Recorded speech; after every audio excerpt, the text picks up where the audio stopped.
दोस्तों अगर आप भी महेंद्र सिंह धोनी और रिंकू सिंह को खतरनाक खिलाड़ी मानते हैं तो वीडियो को लाइक जरूर कीजिएगा। दोस्तों हर्षित राणा के आगे बेबस हुआ हैदराबाद जब गुस्से में बीच मैदान में ही मयंक और क्लासे हर्षित राणा को बच्चा समझकर लड़ पड़े। तब हर्षित ने भी अपनी कातिलाना गेंदबाजी से इन दोनों सितारों को ऐसा धोया कि उन्हें कहीं मुंह दिखाने लायक नहीं छोड़ा। तो आखिर क्यों बीच मैदान में ही हो गई हर्षित और क्लासेन के बीच भयंकर लड़ाई? आखिर कैसे हर्षित ने अपनी बेइज्जती का बदला लेते हुए कर दी क्लासेन की भयंकर बेइज्जती? आखिर किस बात पर ये तीनों खिलाड़ी आपस में भिड़ गए? ये उसका पूरा वीडियो तो हम आपको दिखाएंगे, लेकिन उससे पहले आपको क्या लगता है रिंकू, रसेल और धोनी में कौन सबसे खतरनाक छक्के मारता है? अपनी राय नीचे कमेंट बॉक्स में जरूर बताएं। दोस्तों कोलकाता और हैदराबाद के बीच एक ऐसा कांटे का मुकाबला हुआ जिसने आईपीएल के लेवल को एक और स्टेज ऊंचा कर दिया है। इस मुकाबले ने साबित कर दिया कि आखिर क्यों आईपीएल इतनी बेहतरीन और खतरनाक लीग मानी जाती है, जहां अंतिम गेंद तक ये कहना नामुमकिन था कि कौन चैंपियन बनेगा। कभी मैच हैदराबाद की तरफ जाता था तो कभी कोलकाता की तरफ। इसी दरमियान कई बार दोनों टीमों के खिलाड़ी एक दूसरे के आमने सामने आए, लेकिन एक बार तो बात हद से आगे निकल गई जब हर्षित राणा को बच्चा समझकर मयंक अग्रवाल, तो फिर उनके बाद हेनरी क्लासेन ने उनसे दुश्मनी मोल लेने की भूल कर दी। तब तक ऐसा भयंकर विवाद हुआ जिसने तो पूरे आईपीएल जगत में जमकर सुर्खियां बटोरी हैं। जी हां दोस्तों, आंद्रे रसेल की धाकड़ बल्लेबाजी के दम पर कोलकाता ने 208 रन तो बनाए थे, जिसका पीछा करने हैदराबाद के लिए नामुमकिन था। लेकिन मैदान में उतरे मयंक अग्रवाल के इरादे कुछ और ही थे। ये खिलाड़ी तो बेरहमी से गेंदबाजों की पिटाई कर रहा था। हालांकि तभी गेंदबाजी करने हर्षित राणा आते हैं और 21 गेंद पर 32 रन बनाकर खेल रहे मयंक अग्रवाल को इस युवा खिलाड़ी ने अपने पहले ही ओवर में शिकार कर लिया। बस फिर क्या था, उनका कॉन्फिडेंस तो आसमान छूने लगा था। इसी बीच हर्षित राणा ने मयंक अग्रवाल को फ्लाइंग किस देते हुए उन्हें पवेलियन जाने का कह दिया। उनकी यह हरकत मयंक अग्रवाल को बिल्कुल पसंद नहीं आई। उन्होंने हर्षित को ऐसा देखा जैसे आज वो हर्षित को छोड़ेंगे नहीं। उन दोनों के बीच कहासुनी भी हो गई थी। ऐसा लगा था कि बात काफी बढ़ जाएगी, लेकिन हर्षित के साथी खिलाड़ियों के वहां आ जाने से मयंक अग्रवाल चुपचाप गुस्सा पी गए और पवेलियन लौट गए। लेकिन दोस्तों ये बात यहीं समाप्त नहीं हुई। जब हेनरी क्लासेन बल्लेबाजी करने उतरे तब उन्होंने पल भर में मैच का रुख पलट दिया। इस खिलाड़ी ने एक के बाद एक 7 तूफानी छक्के ठोककर केवल 26 गेंद पर अपना तूफानी अर्धशतक पूरा किया था और कोलकाता को 440 वोल्ट का झटका देते हुए ये खिलाड़ी तो हैदराबाद को जीत की तरफ बढ़ा रहे थे। आलम यह आ गया था कि आखिरी ओवर में जहां कोलकाता को 13 रन डिफेंड करने थे तो गेंदबाज आ चुके थे। अब युवा गेंदबाज हर्षित राणा के कंधों पर, जिनके पास सुपरस्टार बनने का भी सुनहरा मौका था। लेकिन पहले गेंद पर क्लासेन ने एक जोरदार छक्का हर्षित के खिलाफ मारा और मैच को लगभग हैदराबाद की झोली में डाल दिया था। इसके बाद तो गुस्से में क्लासेन ने हर्षित राणा को कुछ अपशब्द तक कह दिए जो इस गेंदबाज से सुन भी लिए। हर्षित अपनी बेइज्जती कैसे बर्दाश्त करते, वो तो तुरंत क्लासेन को मुंहतोड़ जवाब देने के लिए पहुंच गए। उन्होंने परवाह नहीं की ये खिलाड़ी कितना सीनियर है, वो तो उन्हें उनकी भाषा में जवाब दे रहे थे। दोनों खिलाड़ी एक दूसरे के बेहद नजदीक आ गए थे। दोनों के बीच बातचीत कहीं आगे बढ़ने लगी थी। ऐसा लगा था कि भयंकर विवाद होने वाला है। बीच बचाव में अंपायर को आना पड़ेगा। हालांकि मामला ज्यादा नहीं बढ़ा। ऐसा लगने लगा था कि अगली ही गेंद पर क्लासेन छक्का मारकर अब तो हैदराबाद को जीत दिला देंगे और हर्षित की बेइज्जती हो जाएगी। लेकिन उसके बाद इस युवा खिलाड़ी ने अपनी बेइज्जती का ऐसा बदला लिया कि एक नया इतिहास लिख दिया। जी हां, इस गेंदबाज ने तीसरी गेंद पर पहले शहबाज अहमद को अपना शिकार बनाया। तो जब आखिरी 2 गेंद में जब हैदराबाद को केवल 5 रन चाहिए थे, क्लासेन स्ट्राइक पर थे, तब हर्षित ने ऐसी गेंद फेंकी जिस पर यह बल्लेबाज तो पूरी तरीके से चकमा खा गया और एक बड़ा शॉट खेलने के प्रयास में यह खिलाड़ी फील्डर को अपना एक आसान सा कैच थमाकर पवेलियन लौट गया और आखिर गेंद पर भी हर्षित ने इसको डिफेंड किया। अपनी टीम को जीत दिलाने के बाद तो हर्षित का गुस्सा देखने लायक था। उन्होंने भी गुस्से में जश्न मनाते हुए ऐसे सेलिब्रेट किया मानो वो हैदराबाद के जख्मों पर नमक छिड़क रहे हो।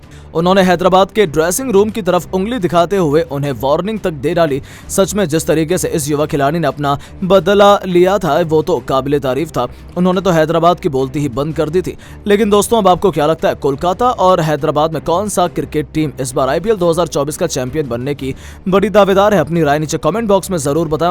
दोस्तों आईपीएल 2024 का आगाज आज से हुआ है। अब तक पिछले 2 मैचेस में तो केवल छोटा सा टीजर दिखाया गया था, लेकिन असली रोंगटे खड़े कर देने वाला मुकाबला कोलकाता और हैदराबाद की टीम के बीच में कोलकाता के घर में खेला गया। मैच बहुत ही आसान लग रहा था क्योंकि कोलकाता की तरफ से रसेल और रिंकू ने पूरे मैच को बनाकर रख दिया था। कोलकाता वाले पहले बल्लेबाजी कर रहे थे और अपने होम ग्राउंड में रसेल ने अपनी होम पावर दिखाते हुए इतने ताबड़तोड़ चौके छक्के चढ़े कि टीम 123 से उठकर 208 पर पहुंच गई। उनकी 64 रन की ताबड़तोड़ पारी के दम पर रिंकू भी 15 में 23 रन लगा चुके थे और उधर फिलिप सॉल्ट पहले ही 50 रन लगा चुके थे। तो कुल मिलाकर 209 रन का टारगेट दोस्तों हैदराबाद की टीम के सामने रखा गया था। अपने आप में टारगेट बहुत बड़ा था और हार एसआरएच की पहले से ही मानी जा चुकी थी। ऊपर से जब उनका मिडिल ऑर्डर एक के बाद एक पवेलियन का रास्ता पकड़ने लगा तब तो और सबको कंफर्म हो गया कि भाई मुकाबला पूरी तरीके से कोलकाता की टीम के वश में आ चुका है। लेकिन तब तक जब तक क्लासेन नाम का तूफान नहीं आ गया। दोस्तों क्लासेन ने कमाल करके रख दिया।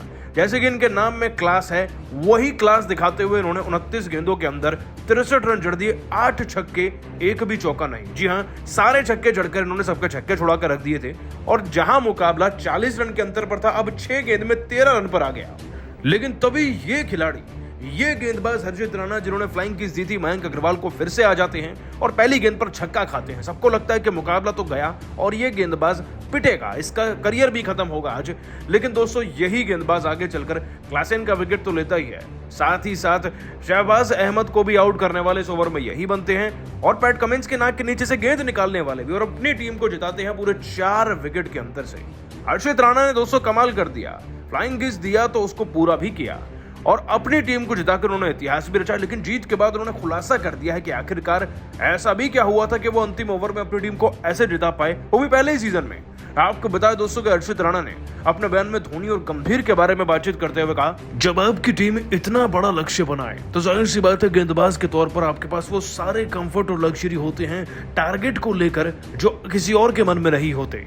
आप अच्छे से रन भी लुटा सकते हैं और विकेट ना भी मिले तो काम चलता है। लेकिन जब ऐसे ही मुकाबले अपने अंतिम ओवर तक पहुंच जाते हैं तो गेंदबाज पर सबसे ज्यादा प्रेशर होता है, क्योंकि ना सिर्फ अपनी टीम को हराकर आप टीम की मेहनत को बेकार करते हैं, बल्कि उनका मनोबल भी चकनाचूर कर देते हैं। क्योंकि खिलाड़ी अगर रन बनाए और गेंदबाज डिफेंड ना करे तो वो गेंदबाज किस बात का। और ये बात हमें गौतम गंभीर सर ने समझाई है। उन्होंने मुझे बताया था कि ऐसे भी मौके आएंगे जब अंतिम ओवर डालने को मिलेंगे। वो लो स्कोरिंग मैचेस और हाई स्कोरिंग मैचेस भी हो सकते हैं, लेकिन ये नहीं जानता था कि सीजन के पहले मुकाबले में ही उनकी सीख याद आएगी और मुझे चुना जाएगा अंतिम ओवर डालने के लिए। कप्तान श्रेयस अय्यर को भी श्रेय देना चाहूंगा सारा, क्योंकि उन्होंने मुझे चुना और मैं जिस तरीके से गेंदबाजी करना चाहता था उन्होंने भी मुझे अलाउ किया। और गौतम सर ने तो हमें कहा ही था कि मुझे अपनी नेचुरल गेंदबाजी पर फोकस करना है, चाहे परिस्थिति कोई हमारे विपरीत क्यों ना चली जाए। बस वही किया और आगे बढ़ता चला गया, जिसके चलते विकेट मिल गए और हम जीतते चले गए। धोनी भाई का भी शुक्रिया अदा करना चाहता हूं, जिनको देखकर ही मैंने क्रिकेट खेलना सीखा, शुरू किया और अपने करियर में आगे बढ़ा। बस आगे चलकर ऐसे ही अपनी टीम को जिताना इस बार का सीजन। दोस्तों, हर्षित राणा अपने आप में एक स्टार बन चुके हैं रातों रात, लेकिन आप सभी इस खिलाड़ी की ताबड़तोड़ गेंदबाजी को 10 में से कितने नंबर देंगे, नीचे कमेंट कर बताइएगा। दोस्तों, आईपीएल 2024 को सही ढंग से शुरू किया कोलकाता की टीम के 2 खिलाड़ियों ने, रिंकू सिंह और आंद्रे रसल ने। आपको बता दें कि ईडन गार्डन्स यानी कि कोलकाता के ऐतिहासिक मैदान में कोलकाता की टीम अपने सीजन का पहला मुकाबला खेल रही थी सनराइजर्स हैदराबाद की टीम के साथ। वही कप्तान सामने था जिसने इस बार का विश्व कप जीता था भारत में। खैर दोस्तों, सनराइजर्स हैदराबाद की टीम इस मुकाबले में चुनती है पहले गेंदबाजी, लेकिन इस बात से पूरी तरीके से बेखबर कि कोलकाता क्या कुछ कर सकती है। लेकिन इससे पहले कि हम कोलकाता की तारीफ शुरू करें, आपको बता दें कि वाकई में एसआरएच की टीम ने शुरुआती दौर में कोलकाता की हवा टाइट करके रख दी थी। फिलिप सॉल्ट 50 से ज्यादा रन बना चुके थे, लेकिन उसके अलावा 5-6 विकेट ले लिए थे और 119 पर 6 विकेट होना किसी भी टीम के लिए एक बुरे सपने से कम नहीं है। लेकिन दोस्तों, जब आपकी टीम में रसल द मसल और रिंकू सिंह जैसे खिलाड़ी हो तो राहत की सांस ले ली जाती है। और वो इसलिए क्योंकि रसल ने दोस्तों आज मैदान में आकर 7 छक्के ठोक दिए। 25 गेंदों में 3 चौके 7 छक्के लगाकर इस खिलाड़ी ने 64 रन बनाए। उधर रिंकू सिंह वो भी 15 में 23 रन बनाकर गए, जिसके चलते दोस्तों ये टीम 123 से उठकर फिर 208 तक पहुंची और 209 का टारगेट इस सीजन में सबसे पहला 200 वाला टारगेट दिया एसआरएच को। अब इतना बड़ा टारगेट किसी और टीम के होम ग्राउंड में हो तो आधी हिम्मत वैसे ही जवाब दे जाती है। ऊपर से कोलकाता की टीम की बहुत ही ज्यादा जबरदस्त गेंदबाजी हमें शुरुआती दौर में देखने को मिली। दोस्तों, आपको बता दें कि सनराइजर्स हैदराबाद की टीम ने रफ्तार पकड़नी चाहिए थी जब मयंक अग्रवाल के 32 और अभिषेक शर्मा ने 32 रन लगाए थे, लेकिन जैसे ही इनके विकेट निकाले गए ना हर्षित राणा और रसल द्वारा, तब दोस्तों कोलकाता की टीम के सामने एसआरएच का मनोबल टूट गया था और देखते देखते Rahul Tripathi, Aiden Markram, Heinrich Klaasen सब के सब ताश के पत्तों की तरह बिखर गए। और जब 40 बॉल में लगभग 100 रन चाहिए हो तो कौन जीत सकता है बेहतर तरीके से, आप जानते ही हैं। कोलकाता ने इस मैच को जीता और जीत के सबसे बड़े हकदार नायक रहे, मैन ऑफ द मैच रहे दोस्तों आंद्रे रसल। लेकिन उन्होंने तो अपना अवार्ड रिंकू सिंह के नाम कर दिया और इनफैक्ट वो कुछ ऐसा कह गए कि सुनकर आप भी उन्हें सलाम करने वाले हैं। दोस्तों, आपको बता दें कि रसल ने अपने बयान में अपना अवार्ड रिंकू को देकर कहा, आईपीएल 2024 की शुरुआत इससे बेहतर और क्या ही हो सकती है। केकेआर की टीम के खेमे में मैं जैसे ही आया, जैसे ही जर्सी तानी, तो बस एक ही मकसद दिमाग में था, अपनी टीम के लिए बेहतर से बेहतर प्रदर्शन करना, चाहे बल्लेबाजी हो या गेंदबाजी। और कप्तान श्रेयस अय्यर को वापस देखकर गौतम गंभीर को भी बहुत ज्यादा खुश था। ऊपर से शाहरुख भाई ने भी कहा था कि वो मेरा पुराना वर्जन इस सीजन में देखना चाहते हैं, बस उनकी तमन्ना को तो पूरा करना ही था।